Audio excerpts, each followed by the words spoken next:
Okay, guys, we're again in the cave, Alex cave. The Sony 8750 Tonearm is finally restored. It took me around 90 hours of my time, plus around, you know, counting the stuff that I bought from Ace store, and the Tonearm that I purchased from eBay, and some other things that I have in bags because I be basically doing kind of taking stuff apart for years. I have pieces.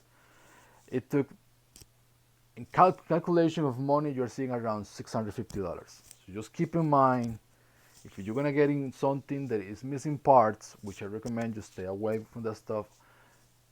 Uh, that's that's what you're seeing. If it's a drill to reel or a really good turntable from the 80s, if you're gonna buy something from eBay and says it's missing parts or something is broken, just stay away from it. I mean, if the seller is selling for like $44, something like that, get it because I mean you're not really paying crazy money because I mean, by experience, I can tell you that you're gonna be dumping whatever it is you're buying broken or with missing parts around $300 or $400. Simple. Money goes so fast you don't even notice it. And the other thing is you need a lot of patience and the time. This stuff doesn't happen from one day to the next. It just never happens. I was calculating. I'm an expert. I've been basically doing stuff like restorations for years, and I was calculating maybe 4 days in time. This turntable was in my storage unit for almost 2 years. I was looking for the metal skater, which makes the Tonearm slides, uh, gently, because without the metal skater, this thing it's not balanced. I mean, it doesn't do the job right. And this is, I mean, finally I make the whole piece. You're seeing it right there.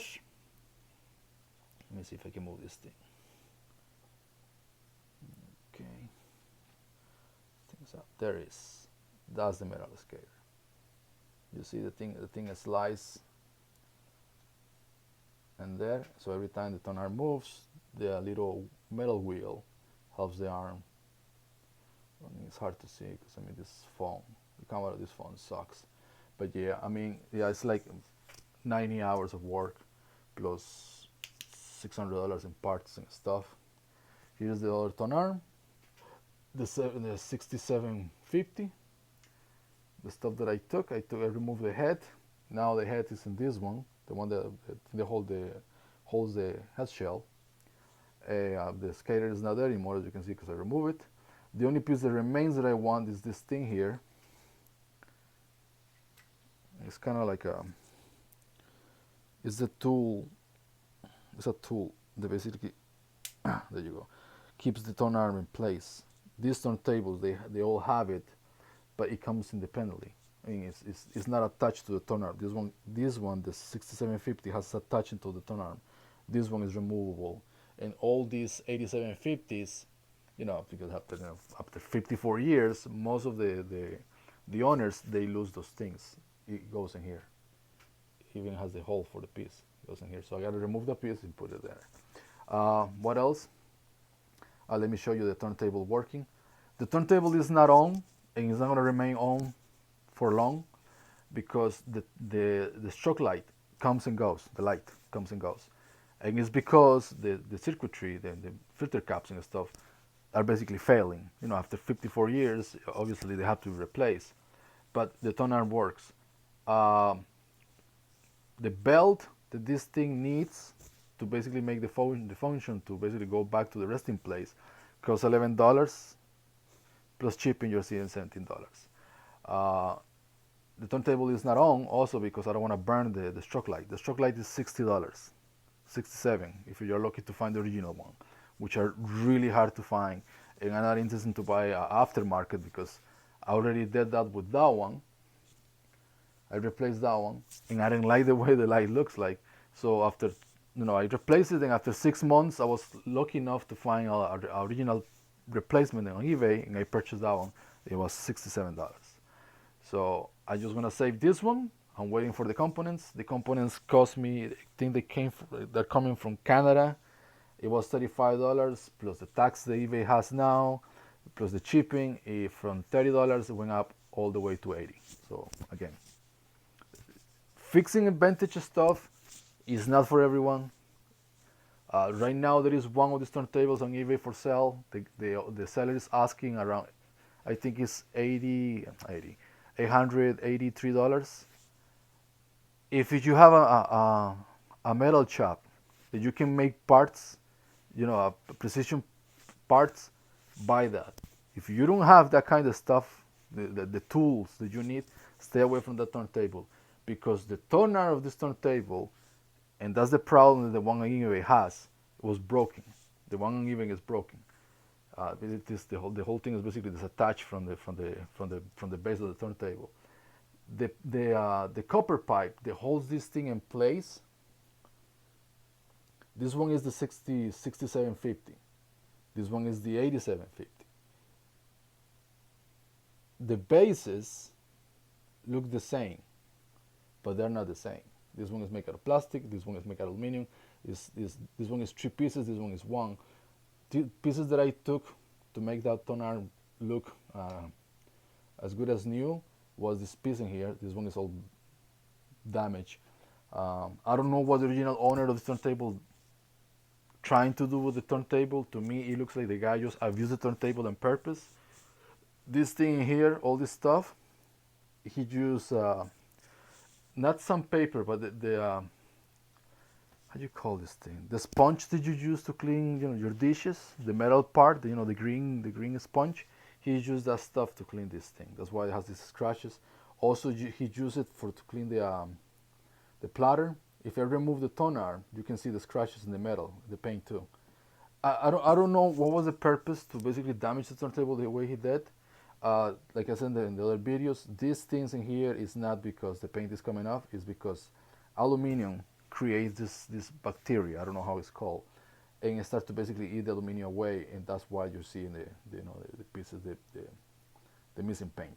So this thing, like I said in the other videos, has to be basically remade, and this one has to be removed and put a new one. This is the stuff that I use to clean turntables and the faces of all vintage radio receivers and amplifiers. This one is the gray. This one is the one that we use to polish, cars. There is 2 levels or 2 steps.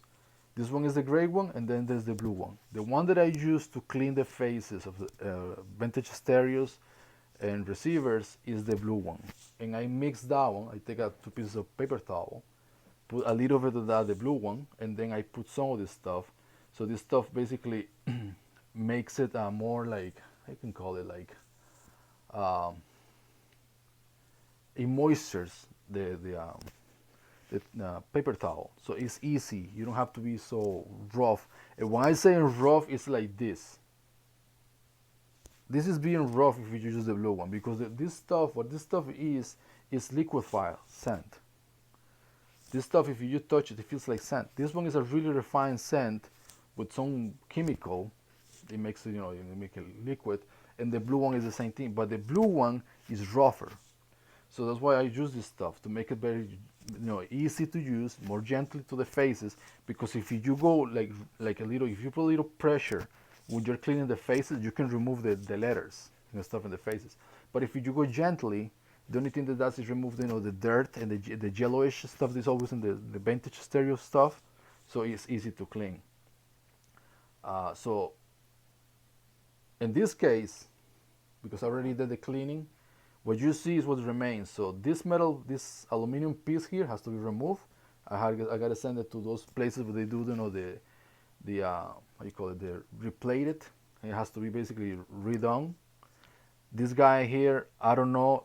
I'm gonna try to polish it with a machine, and if I don't get the result that I want, like the original one, that's very, very, very shiny, I will basically send this one to the same place to have it redone. So that way it will be like it was when it was original. Well, let me show you the turntable working. Watch. This thing. You can see the light comes and goes. Anyway, let me show you this thing rejecting. There's the place. reject. Let me put this thing down because okay.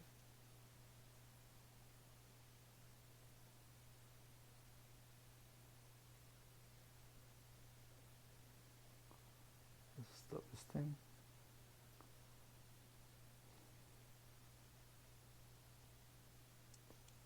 What the hell?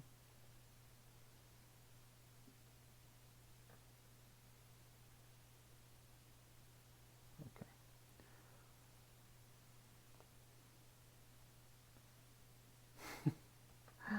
Okay, turn it off because I don't want to burn the stroke light. But yeah, that's I mean that's the whole restoration of the Tonearm. It was painful. It took a lot of time, but now that it's working, everything is the way it was. Talking about the Tonearm section is very rewarding. Like I said, if you guys want to buy a turntable that needs work or is missing parts and stuff, keep in mind it's not going to happen in 2 days. It might cost you a lot of money. I mean, these turntables go for quite some money, and I need to sell it because I mean I put the time now, and I'm the kind of guy who believes that when I touch something, I put my energy in it. It's mine. It's no now it's mine, and I don't care how much money you put on it. It's gonna be mine forever. Until the day I die, it's gonna be mine. This one was $600. This one here, I got it from Marketplace and I pay $80. And this one is fully working. There's nothing wrong with it. This guy here, because the way it looks and everything, is something about this thing. You can even remove the brand. I don't care about Sony. You just take a look at that. I mean, there is from the old turntables. There is only one turntable that can really rival this one in beauty, and that is the 590 Pioneer. You know, the one with the meter. When you turn it on, you can see the needle on the center. The Tonearm, it basically works like this one. You can replace the Tonearms if you don't like it. That one and this one, to me, and maybe, well, let's say the P3 from Pioneer, are the best looking turntables to me. But anyway, this is the end of the video. Thank you guys for watching. I'm gonna post another video when the turntable is fully working. When I replace all the components, I will basically show you the video when I change the parts, so you know which filter caps and stuff has to be replaced, and which ones are the ones that basically do the work, the job for the turntable to work the way it's supposed to. Anyway, thank you guys. See you in the next one. Bye.